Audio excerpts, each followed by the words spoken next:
Guys, this is another bike check on my channel. Subscribe, and for Sam Rhodes, he's trying to get a little Capri Sun there. So here we go, S&M bike check for Sammy. Yes, sir.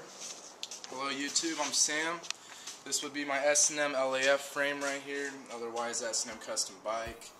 We got the fit shift forks, snapped those, got them welded back.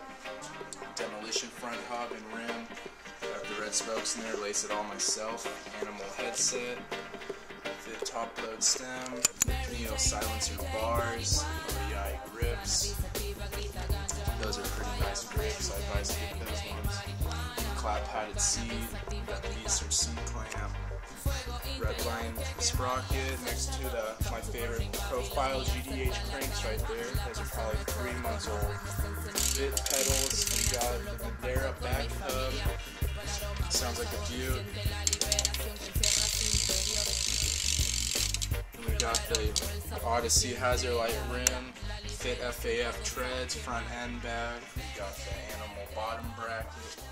And that would be my bike, YouTube.